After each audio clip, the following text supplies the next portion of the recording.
नहीं है। ये कौन सा संवैधानिक कार्य है? 60,000 आवास पे कब्जा, 5,500 आवासों पे कब्जा, तो ये तो दुर्भाग्य।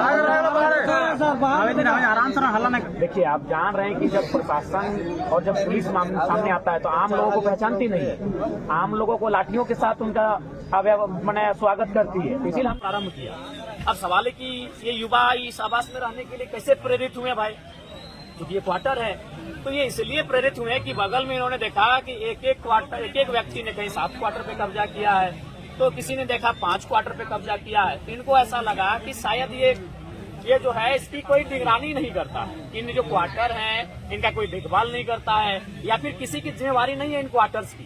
क्योंकि इन्होंने देखा कि कुछ लोग 7-8 क्वार्टर पे कब्जा किए हैं और इन्होंने अखबार में पढ़ा कि 5,500 क्वार्टरों पे कब्जा है, तो ये सोचा कि भाई इसकी कोई जिम्मेवारी नहीं ले रहा है, ये लावारिस पड़ा है, तो इन्होंने सोचा कि हम लोग भी यहाँ रहेंगे, रोजी रोजगार करेंगे और कुछ रैयत स्थानीय युवा यहाँ रहने लगे। तो उसी क्रम में सूचना हुई, पुलिस की टीम आई, इनको धमकाया गया, चमकाया गया कि नहीं क्वार्टर को खाली कीजिए। तो इन्होंने भी कहा कि सर हम लोग 7 क्वार्टर को खाली कर देंगे, लेकिन सबसे पहले 5,500 क्वार्टर यहाँ अवैध रूप से हैं, उन सबको खाली कीजिए।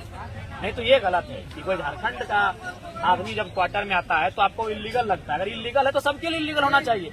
तो उसी क्रम में इनकी बहसबाजी होती है, काफी टकराहट होती है, गर्म माहौल उत्पन्न होता है और लगभग उस समय हम धनबाद में होते हैं, मेरा कार्यक्रम होता, तो हमें सूचना मिली, तो हम बोले देखिए आप लोग अच्छा से रहिए, प्रशासन से आप मौखिक लड़िए, किसी रूप से शारीरिक रूप से हिंसा और लड़ाई किसी तरह से नहीं होगी, मौखिक लड़िए मतलब अपना तर्क रखिए, आप बातचीत कीजिए, अपने शब्द को रखिए, अपने आर्गुमेंट्स को रखिए, लेकिन प्रशासन से बिल्कुल किसी प्रकार से मैंने माहौल खराब नहीं करना है, हम आ जाएंगे। तो फिर 2 बजे रात को हमें फुर्सत मिला, हम आए। जब हम आए तो थोड़ा सा हॉट टॉक प्रशासन से हमारा भी हुआ। उसके बाद हम फिर चले गए रात को चले गए, जाके हम नावाडी में सीओ वीडियो के सामने हमने जनता दरबार लगाया, हम थाना गए, वहाँ लोगों की समस्या सुने, वहाँ से फिर हम डुमरी अनुमंडल गए, वहाँ मैंने लोगों की समस्या को सुना, मैं वहाँ से निमिया घाट गया। फिर मुझे सूचना मिली कि नहीं इस बार SDM आए हैं और महिला पुलिस भी आई है और बाकायदा लाठीचार्ज भी हुआ है। तो फिर हम वहाँ से भागे यहाँ तक आए कि देखिए अगर आवास पे जाके ऐसे चले जाना या रहना अगर गलत है तो बिल्कुल हम भी कहते हैं गलत है, लेकिन सवाल है 5,500 क्वार्टर भी खाली होने चाहिए। और जिस प्रकार से लोगों की मनमानी है झारखंडियों को दबाने की, डराने की, उस पर आप विराम लगना चाहिए। विधायक जी आपने आवेदन दिया था क्या अलॉटमेंट के लिए? जी लड़कों ने आवेदन दिया था। हाँ कि वो तो हमें जानकारी नहीं है, लेकिन आवेदन दिया इन्होंने आवेदन दिया था, लेकिन यहाँ आवेदन और प्रोटोकॉल और कानूनों की प्रक्रिया का मायने नहीं है। यहाँ आपका कोई किसी रसूखदार व्यक्ति से आपकी पहचान होनी चाहिए जिनका कोयला में प्रभाव है। चूंकि CCL का मामला है तो ऐसे लोगों को ये तुरंत आवंटित कर देते हैं। बगल में ही ये लोग कुछ नाम बता रहे हैं कि कोई एक व्यक्ति 7-8 क्वार्टर कब्जा करके बैठा है, तो इसमें जो मन बढ़ा ना, तो इसका कारण कहीं ना कहीं CCL की उदासीनता है। इसीलिए CCL को अपनी उदासीनता को त्याग करते हुए और बिल्कुल जो लोग CCL के कर्मी हैं उनके अलावा जो भी अवैध क्वार्टर कब्जे में है उसकी जांच हो और उन्हें कहीं ना कहीं कब्जा मुक्त करना चाहिए। जी जनरल मैनेजर से हमारी बात हुई है और बिल्कुल हम लोग एक तरह से एक बहाना था इस आंदोलन को चर्चा में लाने का, इस विषय को चर्चा में लाने का, और हमें लगता है कि हम लोग अपने उस मकसद में कामयाब रहे हैं और आंदोलन के माध्यम से, चर्चाओं के माध्यम से भी इस माहौल को गर्म रखना है। सदन जब आएगा तो सदन में भी सवाल उठेगा और साथ ही साथ हम लोग कागजी प्रक्रियाओं के माध्यम से भी इस विषय पे लगेंगे कि अवैध जो कब्जा है, चाहे वह धनबाद के 58,000 क्वार्टर रहें या CCL के 5,500 रहें या BTPS के रहें या चंद्रपुरा के रहें, अवैध होता है, वो खाली है। कोई सब क्वार्टरों की कोई आवश्यकता नहीं है। तो दरअसल मामला ये है 2 बजे रात को यहाँ क्वार्टर कब्जा करने छूट जाता है, दिन में आया तो 2 बजे रात को हम आए थे कि पुलिस प्रशासन यहाँ मनमानी कर रही थी, जो यहाँ लड़के थे, रैयत हैं, जो विस्थापित लोग हैं, उनके साथ बदसलूकी की जा रही थी। उसी घटना को सुनकर हम रात 2 बजे आए थे और फिर हम अपना क्षेत्र में चले गए। हम नावाडी में जनता दरबार लगाए, हम डुमरी में जनता दरबार लगाए। हमें फिर सूचना मिली तो फिर SDO महोदय भी आके यहाँ मनमानी करने लगे हैं, तो फिर हम उठ के चले आए। यहाँ हम रात को भी आए थे अपनी जनता के लिए और अभी भी आ रहे अपनी जनता के लिए। ऐसे क्वार्टर की हमें कोई आवश्यकता नहीं। क्वार्टर जो अभी क्वार्टर का मामला आ रहा है उसमें कहीं ना कहीं आप लोगों के द्वारा बोला जा रहा है कि विधायक जी का आवाज के लिए हम लोग को चाहिए। नहीं, ऐसा कोई आवाज नहीं है। लोगों ने चूंकि देखिए आप जान रहे हैं कि जब प्रशासन और जब पुलिस सामने आता है तो आम लोगों को पहचानती नहीं है, आम लोगों को लाठियों के साथ उनका मैंने स्वागत करती है। इसीलिए हमने कहा था कि अगर आपको जरूरत पड़े तो हमारे नाम का वहाँ इस्तेमाल कीजिए, कोई दिक्कत नहीं है। मतलब ये माना जाए कि अब मामले को जनता तक पहुंचाने के लिए इस मामले को हम बिल्कुल नेशनल मीडिया तक पहुंचाने के लिए किए थे। नेशनल मीडिया तक ये मामला गया है, ये मामला पूरे राज्य में पूरे जिले तक गया है। इस मामले को हाईलाइट करना मेरा मकसद था।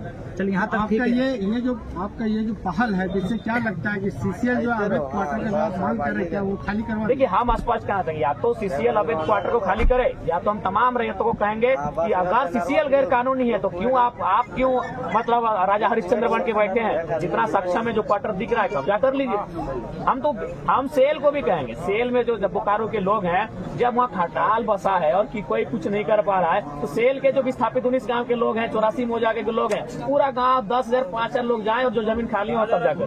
तो ये संवैधानिक नहीं, संवैधानिक हम बिल्कुल संवैधानिक, लेकिन जब आप सीसीएल संवैधानिक बात नहीं कर रही है, डीसी संवैधानिक का हवाला नहीं कर पा रहे हैं, डीएसपी तमाम पदाधिकारी, तो ये संविधान का डर और संविधान का दायरा केवल आम व्यक्ति तक क्यों? नहीं, विधायक जो है संविधान को लेकर के लगातार आवाज उठाते हैं। नहीं, संवैधानिक हम तभी हैं जब अगला संवैधानिक है। हम बिल्कुल हम संवैधानिक है, अगला संवैधानिक है, हम भी संवैधानिक है। अगर अगला संवैधानिक नहीं हो पाएगा तो हमें लगता है कभी कभी हमें भी मैंने घी को निकालने के लिए उंगली को टेढ़ी करने की आवश्यकता है। हम तो बोल रहे हैं 5500 क्वार्टर अवैध कब्जा है, मामूली बात है। और ये क्या मामला है कि मान के चलिए कुछ लोग जो बड़े नेता कहिए, बड़े माफिया टाइप के लोग कहिए, वे लोग 7-8 क्वार्टर ले लिए हैं और 1 लाख 2 लाख में बेच रहे हैं उन क्वार्टरों को। तो गलत और असंवैधानिक तो वे कर रहे हैं और सीसीएल को जानकारी है। तो जब भारत देश की एक मान्यता प्राप्त संस्था जिसको हम सीसीएल कहते हैं, अगर वो संवैधानिक है तो एक आम व्यक्ति कितना संवैधानिक रह पाएगा? इसीलिए संविधान, जब सभी लोग संविधान का पालन करेंगे तभी संविधान की सुंदरता रहती है। इसीलिए वे तो सक्षम पदाधिकारी, उनको सबसे पहले संविधान का अनुपालन करना चाहिए और कल ही सीसीएल कर्मियों के अलावा जो लोग भी हैं उन्हें खाली करवाना चाहिए। हाँ, हम एक, क्योंकि यही मेरा तर्क रहेगा, इसीलिए हमने ये आज थोड़ा नया थोड़ी हमको लगता है। इससे पहले भी कुछ दिन पहले चंद्रपुरा में, आज कभी बीटीपीएस में, तो कभी आपका मकोली में इस प्रकार की घटनाएं घटती है कि जब गांव का आदमी क्वार्टर में जाता है तो उनको दुत्कार किया जाता है, और जब कोई माफिया प्रवृत्ति का संरक्षण लेके आता है तो उसको 1 नहीं 7-8 क्वार्टर दे दिया जाता है। तो एक्चुअली से लोगों की बात कोई सुन नहीं रहा था और सही रास्ते से कोई सुन नहीं रहा था, तो मानते हैं ये रास्ता थोड़ा टेढ़ा था, लेकिन मामले को हाईलाइट करने के लिए ऐसा करना पड़ा। और मामले को देखते हुए ऐसा लग रहा था लगभग 4 से 5 थाना की पुलिस आई थी। तो नहीं, ये सबसे बड़ा दुर्भाग्यपूर्ण है कि आप सोच सकते हैं कि ग्रामीणों के पक्ष की तरफ से एक विधायक बैठा है और फिर भी उनका व्यवहार कैसा है, तो आम व्यक्ति के साथ क्या व्यवहार होता होगा। ये कोयलांचल में क्या मनमानी हो सकती है? ऐसे ही नहीं इतने नेताओं का कत्ल हुआ है, उसमें पुलिस प्रशासन का भरपूर योगदान होता है। नहीं, समझिए, ठीक है, जनता सही है कि गलत है उसका चर्चा हम बाद में करते हैं। इनकी तरफ से एक विधायक पक्ष लेके आया है तो कम से कम मैनेजमेंट को सामने आके बात करनी चाहिए थी, एसडीएम को आके सामने बातचीत करनी चाहिए थी। विधायक जी, ये ठीक नहीं है, ये उचित नहीं है, आप लाठी लेके पहुंच गए। कुछ लोग बोल रहे थे महिलाओं पे लाठीचार्ज हुआ है, इनकी चूड़ियां तोड़ी गई है, इनके हाथों में चोटें लगी है, जैसा माहौल बन गया था यहाँ पे। बिल्कुल, ये बहुत ही दुर्भाग्यपूर्ण है। तो वही तो हम बताना चाहते हैं कि वही हम बात अपना रखना चाहते हैं कि एक विधायक ग्रामीणों और रैयतों के पक्ष की तरफ से आया है, तो इनके साथ ये दुर्व्यवहार है, तो आम व्यक्ति का क्या हाल होगा? अभी आपका अगला कदम क्या होगा? हमारा अगला कदम यही होगा, हम लोग कानूनी प्रक्रियाओं से और इस प्रकार के दोनों, हमारा एक टीम कागजी कलम और कोर्ट के सहारे इस मामले को लिखित रूप से लेके जाएगा, और एक टीम हमारा इसी प्रकार आंदोलनों के माध्यम से जो गलत तरीके से जो चीजें चल रही है उनके खिलाफ अपनी आवाज, मतलब एक तरीके से कहा जाए अवैध कब्जा खाली कर अभियान चलेगा। चलना ही चाहिए, गलत बात है। क्यों अवैध कब्जा भाई, क्यों अवैध कब्जा? भी 1-2 नहीं 5,500 क्वार्टर, और धनबाद में भी शायद 6 थोड़ा 13 नहीं, हमको लगता है ज्यादा, वहाँ 88 कुछ आसपास है। पुलिस वही लोग को संरक्षण दे रही है। तो चूंकि पुलिस संरक्षण उन्हीं लोग को इसलिए देती है क्योंकि पुलिस की माफिया आगे नहीं चलती है, और कोयलांचल में जो है, जो दबंग प्रवृत्ति के लोग हैं, माफिया प्रवृत्ति के लोग हैं, उनके हाथों में कोयलांचल है, इसीलिए आम व्यक्ति सताए जा रहे हैं ना। तो अगर आज आम व्यक्ति की आवाज को उठाने के लिए आज ये 70 वर्षों से सही रास्ता चयन कर रहे हैं, आज ये 1986 से, कोई 1985 से सही रास्ता का चयन कर रहा है, बताइए, हम तो धनबाद, ये धनबाद का भी ये 58,000, हम तो मिस्टेक एक तो वर्डे मिस्टेक कर दी, हम 5 तो पुलिस नहीं कार्रवाई करती है, तो क्या कहिए? 58,000 आवासों पे अवैध कब्जा है। 58,000 समझ रहे हैं, वहाँ 58,000, ये तो 5 मामूली, यानी 60,000 आवास। अगर यह सत्र चलती इस बार फरवरी में तो आप इस बिल्कुल इस मामले को हम उठाएंगे।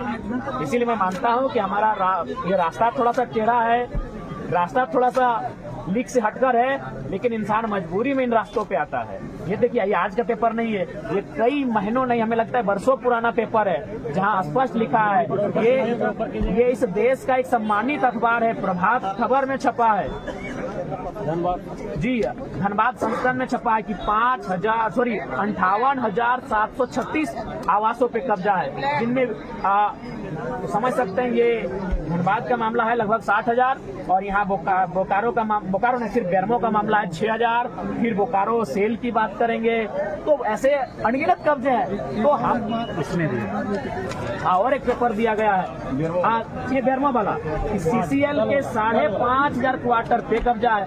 CCL, ये तो CCL के 5,500 क्वार्टरों पे कब्जा है। तो जो लोग हमें संविधान की पाठ पढ़ा रहे हैं, जो लोग हमें संविधान का ज्ञान दे रहे हैं, उनका ज्ञान इन सब विषयों पे क्यों नहीं है? ये कौन सा संवैधानिक कार्य है? 60,000 आवास पे कब्जा, 5,500 आवासों पे कब्जा, तो ये तो दुर्भाग्य। आराम से हल्ला नहीं करें, हल्ला नहीं करें, आराम से बात करेंगे। अरे कागज थमा अरे चल 5,000। इसीलिए मेरा है, यहाँ बेरमो में, धनबाद में, बोकारो में असंवैधानिक कार्य, बल्कि पुलिस प्रशासन के संरक्षण में असंवैधानिक कार्य हो रहा है। तो अगर कोई संविधान को तार कर रहा है तो संवैधानिक लोग कर रहे हैं।